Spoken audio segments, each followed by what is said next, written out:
guys! So, mag-a-update po na ako. So, kung makikita nyo, ayan, naka-braces na ako. And if nanonood kayo ng vlog, baka napanood nyo na din na nagpalagay na ako ng braces. So, ayan. Kasi yung ngipin ko dito, sa baba, is sungki-sungki. Ayan. Makikita niya, hindi siya hantay-hantay. And dito naman sa taas is naghihiwalay na siya. Gumaganon. So, yun. Dati nagpa-retainer na ako pero hindi ko na naituloy yun. So, ayoko na din. So, ayan. Ngayon naman, braces. Pinagawa namin to sa Dental Lounge sa Dubai. Sa Karama, dun sa Dubai. So, I will link it sa description box. Dental Lounge. Tapos, and meron din silang Facebook page if gusto nyo i-check. So, ang price nito I think is 1,500 dirhams. Convert nyo na lang yun sa peso if gusto nyo malaman into peso. So, yun yung price. Sa una, hindi ako ganun ka-decided. Medyo natakot kasi ako nung una. Kasi ang sabi sa akin, kasi masyadong masikip yung nandun sa baba ko. So, ang plano ni Doc, bubunutan ako ng ngipin, which is ayaw ko nangyari kasi natatakot ako magbubunot. Sobrang tagal ko nang hindi nagpapabunot ng ngipin. Siguro, kasi wala naman na akong sira. And I think yung last bunot ko is elementary days ako or early high school days, ganon. Hindi ko na talaga maalala kasi sabi ko sa sarili ko, graduate na ako sa mga bunot-bunot ng ngipin na yan. Ayaw ko talaga. So, natakot ako. Ang sabi niya kasi, ang bubunutin niya is either ito or ito. So, kitang-kita siya within 6 months. Kita siya. So, sabi ko, ayaw ko. Sabi ko, tapos umalis ako dun sa sa upuan. Sabi ko, mama, ikaw na lang muna kasi magpapalinis siya ng teeth. So, yan, natakot ako. Tapos sabi niya, meron pa namang other options. Kung ayaw ko ipabunot yung aking ngipin, pwede niyang i-cut yung isang ngipin. Parang babawasan niya lang para magkaroon ng space. Tapos, uusog na yun. Para lang magpantay sila. So, yun yung nangyari. So, sabi ko, wag muna. Pwede namang hindi muna bunutan or ipa-trim yung ngipin bago magpa-brace. So, yun. Sabi ko, next time na lang. Magpa-brace na lang ako ngayon, pero wag mo nang bubunutan. Hindi pa ako ready. So, yun. Pag-check na lang ni Doc kung kailan na, pwedeng bunutan. So, yun. And, sa ngayon yan na muna siya. And, if tatanungin nyo kung masakit, hindi masakit yung paglalagay. Ang ginawa niya kasi is, first, nilinis niya yung teeth. So, hindi ko alam kung sa ibang dental is kasama na yung teeth cleaning, yung cleaning ng teeth. Hindi ko alam sa ibang kung kasama na yun, pero yung kay Doc kasama. So, bago niya nilagay yung braces, nilinis niya muna yung teeth ko. So, ang unang niyang ginawa is, nilagay niya yung dinikit niya yung bakal dito. Ayan. Ag-zoom ako. Yan. Dinikit niya yung nasa gitna. Ayan. Ito. Siyempre, wala pa yung pink na yan. So, nilagay niya muna yan. Tapos, nilagyan niya ng UV. Yung something na color blue para dumikit siya, matuyo yung pandikit. Ganun. And, nakaganan lang yung ngihin ka the whole time. I think, more than 30 minutes yun na ginagawa niya. Ewan ko kung 30 minutes or more than 30 minutes. Heraya. Tahas. Next naman, hindi ko alam. Wait lang. Hindi ko alam kung anong ibig sabihin ng meron kasi dito. Tingnan niya. Merong blue. Merong red. Ay! Merong red. Blue. Hula. Which is, di ko alam. Is it left and right? Parang ganon. Di ko alam. Pero may palatandaan nila yan. Hindi ko lang alam kung ano yun. Tapos, pinapili ako ni Doc ng parang ring. Yung parang rubber, kung anong kulay. Meron dong pink, light pink, yellow, gray, black, brown, red. Kahit anong kulay na gusto mo, basta available doon. Yun. Meron sila doon. So, ang napili ko is pink. So, yeah, nilagay niya lang isa-isa. Ginanon niya. Ginanon. Yan. Tapos, next, nilagay niya itong bakal. Yung bakal na pa ganun. So, kinawit niya hanggang dito. sakto dito. So, yan. Same lang dito. So, yun. If tatanungin nyo kung masakit yung pagdidikit, hindi masakit. Tapos, after niya ngalagay yung bakal, hinigpitan niya. Hindi ko alam kung saan niya hinigpitan. So, yun, mabalik tayo. So, yan, hinigpitan ni Doc somewhere dito. Tsaka dito, hindi ko alam kung saan talaga yung eksakto. Kasi hindi ko naman nakikita. Tapos, yun na. After nun, wala na. Ay, meron pa pala. Meron pa. May nilagay siya dito. Excuse ha. Kasi, if makikita nyo yung black sa aking teeth, hindi yun sirang ngipin. It's pasta. Nilagyan ng pasta noong mga high school pa ako. Tapos sabi, pag black daw yung pasta, mas matibay. Kaya hindi yan sira. Ay, ano na yan. May pasta na yan. Pero, yeah. Okay na yan. Medyo ano lang, pangit lang siyang tingnan kasi color black. Parang sira, pero hindi. Matibay yung pasta na yan, kaya ganun. Anyway, yeah. If makikita nyo sa dulo, parang may something na parang, ayun na, hindi ko ma-explain, pero para siyang semento na nandun sa dulo. Dapat yun yung makagat ko instead of itang brace kasi tumatama sa teeth ko. Nilagyan na yung kawang dito para yun, hindi tumama yung teeth ko. So, pag kumakagat ako, ang natatamaan ko is yung dulo. Tingnan nyo. Yun. Sorry dun. Sorry sa view na yun. Para yeah, yun yung natatamaan. Medyo na-shock ako kasi pagtingin ko ng salamin, yun nga, parang sabi ko, ang pangit ko. Tapos nakita ko yung ilalim. Hindi siya hantay-hantay. Meron pataas. Dito, may paganon. Noon ko na-realize na hindi pala talaga maayos yung ngipin ko. Kasi ako, tanggap ko naman na ganyan yung ngipin ko. Hindi naman kasi masyadong kita, lalo na pag ngumingiti ako.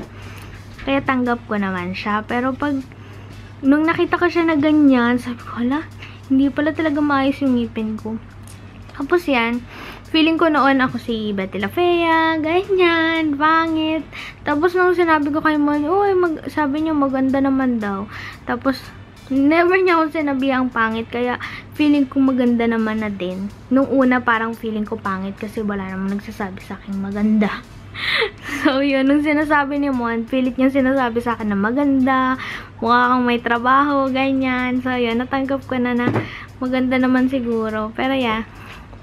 And, ano pa ba? Ang sabi ni Doc, 2 weeks akong soft diet. Hindi ako pwedeng magkagat-kagat ng mga meat.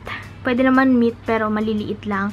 So, soft diet, pwedeng lugaw, pwedeng pasta, ganun. Kaya kanina ang kinain ko is Jollibee, spaghetti, tsaka macaroni soup. Yun, okay naman. And, pansit sa binalot. So, yeah. Yan lang. And, binigyan niya ako ng reseta. Papakita ko sa inyo. So, mabalik tayo, guys. Ito yung mga binigay sa aking reseta ni Doc. Meron ditong Ortho Wax, Ortho Brush, ewan. Hindi mo basta brush din siya. O, diba, gumagana na. Ortho Wax. Umpisa tayo dun sa Ortho Wax. So, this is the Ortho Wax. First time ko makakita ng ganito. So, yan daw yun. Ang sabi ko kasi, prone kasi ako, Doc, sa sa singaw. Sabi ko, baka magkasingaw ako. Kasi tumatama yung bakal, ganyan. So, sabi niya, bumili daw ako nitong Ortho Wax. Ito, yung parang lang siya. Para siyang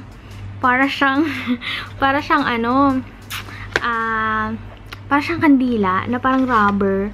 Ganun. Tapos, ididikit ko lang daw dun sa mga part na sasabit, yung bakal sumasabit dun sa sa labi ko para maiwasan yung singaw. Like this. Like this one, yung hawa to. Ito. And, ito hawa. Ito hawa. Like, tingnan nyo dito, wala nang nakausli. Ito hawa din. So, yan. Ididikit ko lang yan dun para hindi dumikit doon sa aking mga lining, mga ganyan, sa mga labi. Actually, meron siya dito ngayon dumidikit yung bakal. Kumikis-kis siya doon sa sa ganto ko. Yun yung gagawin ko mamaya. So, buksan natin para makita nyo din. Bali, ito nga pala ay 15 dirhams. Kayo na mag-convert, guys.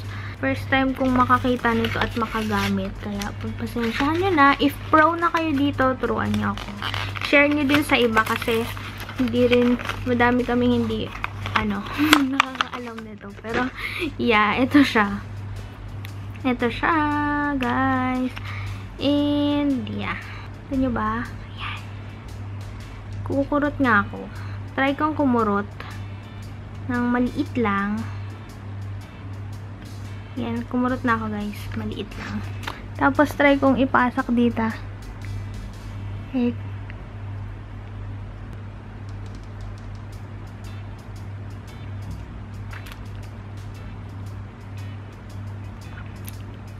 Ayan. Wala na.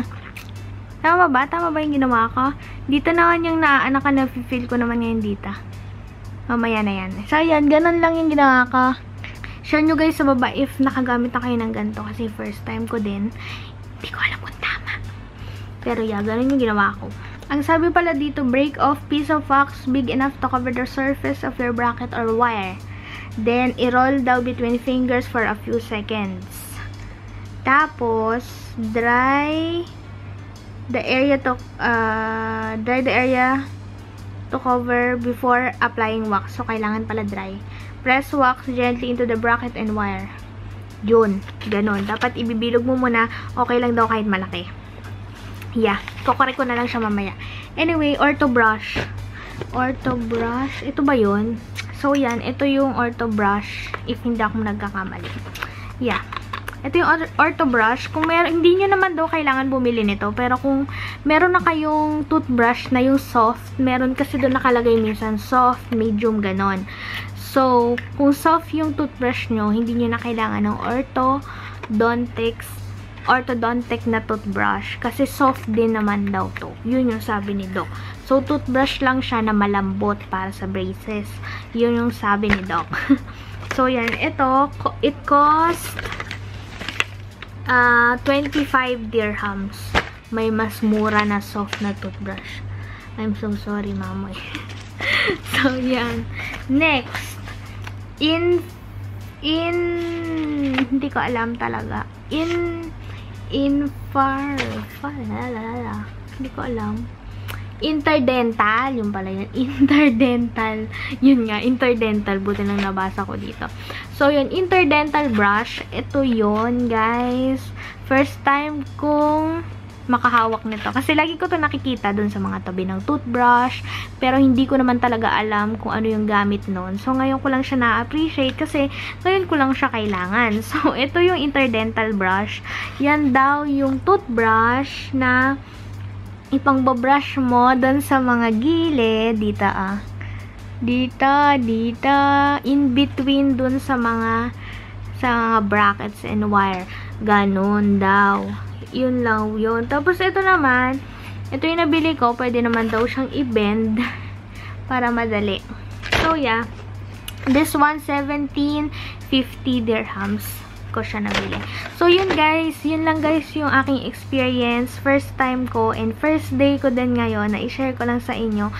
If may update ko kayo sa mga susunod pa. Siguro mga ilang days. Pero ngayon nag-a-adjust pa yung aking sarili. Nag-a-adjust pa ako guys. And ang feeling ko lang ngayon is may sumasabit talaga. Tapos parang bawal ko siyang ikagat. So nako-conscious ako kasi may possibility na matanggal sila pag kinagat ko siya ngayon kasi bawal ako soft diet for 2 weeks, 'di ba ngayon sabi ko. So ayun. Ingat na lang kasi medyo malayo din yung pinagawan ko nito. Kaya, ayoko nang bumalik pa doon dahil natanggal, ganyan. Pero, update ko pa din kayo kung matanggal man or what. So, yun lang guys. Ang aking update, yun. Sana may nakuha kayong info. And, ang feeling ko ngayon, wala. Parang pag kinagat ko siya, parang may something na parang may manhid. Na parang alam mo na may nagpupush doon sa iyong teeth. Pag ganon. So, yun lang. Pero, hindi siya masakit. Sa ngayon. Sa ngayon guys, hindi siya masakit. So yan, yun lang guys yung aking experience dito sa pagpapabrace ko. If meron pang additional or meron pa kayong suggestion para sa akin or para sa iba na din, just comment down below, guys. Maraming salamat, guys, sa pakikinig, and yeah, thank you so much, guys, for watching. Subscribe, like, and don't forget to smile and share the good vibes. Bye!